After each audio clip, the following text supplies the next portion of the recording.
দুর্নীতি ও বেহাল পরিকাঠামোর প্রতিবাদে জেলা শাসকের দপ্তরে এআইডিএসওর বিক্ষোভ ঘিরে উত্তেজনা। পুলিশের ব্যারিকেড ভেঙে দপ্তরে ঢোকার চেষ্টা, পুলিশের সাথে ধাক্কাধাক্কি। শিক্ষাক্ষেত্রে ব্যাপক দুর্নীতি ও বেহাল পরিকাঠামোর প্রতিবাদে আজ বাঁকুড়ার জেলা শাসকের দপ্তরে এআইডিএসওর বিক্ষোভকে ঘিরে উত্তেজনা ছড়ালো। এদিন মিছিল করে এআইডিএসওর কর্মীরা জেলা শাসকের দপ্তরে ঢোকার চেষ্টা করলে পুলিশ ব্যারিকেড তৈরি করে মিছিল আটকায়। আন্দোলনকারীরা ব্যারিকেড ভেঙে দপ্তরে ঢোকার চেষ্টা করলে পুলিশের সাথে কার্যত ধাক্কাধাক্কি হয় আন্দোলনকারীদের। শিক্ষকের অভাবে রাজ্য জুড়ে একের পর এক স্কুল বন্ধ হয়ে যাচ্ছে। বন্ধ বহু কলেজের পঠন পাঠন। কলেজে ভর্তির ক্ষেত্রে জটিলতার শিকার হচ্ছে পড়ুয়ারা। পরিকাঠামোর অভাবে ধুঁকছে অধিকাংশ শিক্ষা প্রতিষ্ঠান।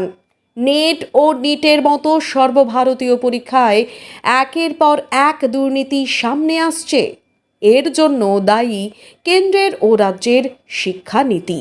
অবিলম্বে সেই শিক্ষানীতি বদলের দাবিতে আজ বাঁকুড়ায় জেলা শাসক দপ্তর অভিযানের ডাক দেয় এআইডিএসও।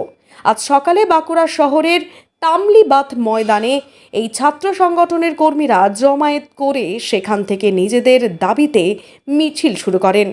সংগঠনের কর্মী সমর্থকদের মিছিল শহর পরিক্রমা করে বাঁকুড়ার জেলা শাসকের দপ্তরের দিকে যেতেই পুলিশ ব্যারিকেড তৈরি করে মিছিলের পথ আটকায়। ব্যারিকেড ভেঙে এআইডিএসও কর্মীরা জেলা শাসকের দপ্তরের দিকে এগোনোর চেষ্টা করলে পুলিশের সঙ্গে কার্যত ধাক্কাধাক্কি শুরু হয় তাদের। পরে সেখানেই বিক্ষোভ দেখাতে শুরু করেন কর্মীরা। এআইডিএসওর দাবি, অবিলম্বে দাবি পূরণ না হলে আগামী দিনে আরও বৃহত্তর আন্দোলন হবে।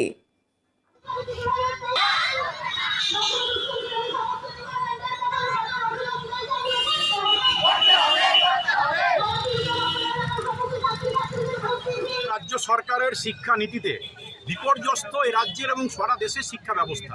এ রাজ্যের ৮,২০৭টি সরকারি স্কুল বন্ধ এবং বাঁকুড়া জেলায় ৮৮৬টি সরকারি স্কুল বন্ধ হওয়ার মুখে।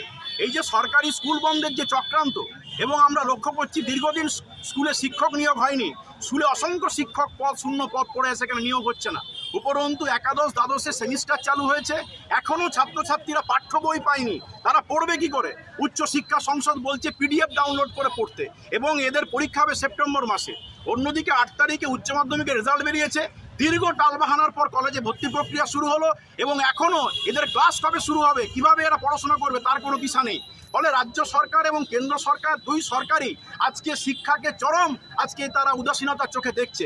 এবং আপনারা দেখেছেন নিট এবং নেট সর্বভারতীয় স্তরে দুটো পরীক্ষা, লক্ষ লক্ষ ছাত্রছাত্রীর ভবিষ্যৎ নিয়ে চিনিমিনি গেল সরকার। হাজার হাজার কোটি টাকার দুর্নীতি এটা প্রকাশ্যে উঠে এসেছে। ফলে এই যে আজকে কেন্দ্র এবং রাজ্য সরকারের শিক্ষানীতি, সেই শিক্ষানীতির বিরুদ্ধে আগামী দিনে গোটা দেশ জুড়ে আন্দোলন হচ্ছে, রাজ্য জুড়ে আন্দোলন হচ্ছে।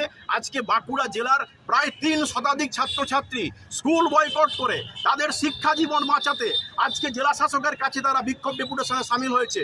তারা জেলা শাসকের কাছে জানতে চায় যে বাঁকুড়া স্কুলগুলো, বাঁকুড়া জেলার যে স্কুল বন্ধ হচ্ছে, বাঁকুড়া জেলায় যে ক্লাস হচ্ছে না শিক্ষকের অভাবে, এখানে যে স্কুলগুলোতে পরিকাঠামো নেই, কলেজগুলোতে শূন্য পদে নিয়োগ হচ্ছে না, এই যে আজকে শিক্ষা ব্যবস্থা বিপর্যস্ত, তারা এইটার জন্য প্রশাসন আজকে কি ব্যবস্থা গ্রহণ করছে, এই দাবি জানাতে আজকে আমরা এখানে এসেছি। দাবি যদি আমাদের আগে পূরণ না হয়, আগামী দিনে আরো দুর্বার ছাত্র আন্দোলন আমরা গড়ে তুলব। আমাদের তো পথ আটকানো হলো। আমরা আজকে ডেপুটেশন কর্মসূচি ছিল, জেলা শাসক দপ্তরে আজকে ডেপুটেশন কর্মসূচি আটকাতে পুলিশ আমাদের আটকেছে। আমরা এখানে বিক্ষোভ দেখিয়েছি। আমরা বলতে চাই যে আগামী দিনে যদি দাবি না মানে, তার আগামী দিনে আমরা বৃহত্তর আন্দোলন করব, প্রয়োজনে ডিএম অফিস আমরা ঘেরাও করব। কারণ আজকে ছাত্রছাত্রীদের শিক্ষার ভবিষ্যৎ যেভাবে কেড়ে নেওয়ার চক্রান্ত হচ্ছে, ছাত্রদের রাস্তায় নামা ছাড়ার কোনো রাস্তা নেই। শিক্ষা বাঁচাতে ছাত্রদেরকে রাস্তায় নামতে হবে, এবং আগামী দিনে গোটা দেশ জুড়ে, রাজ্য জুড়ে এবং বাঁকুড়া জেলা জুড়েও কিন্তু ছাত্র আন্দোলন গড়ে উঠবে। আপনার নাম? আমার নাম বিশ্বজিৎ রায়, আমি এআইডিএসও পশ্চিমবঙ্গ রাজ্য কমিটির সম্পাদক।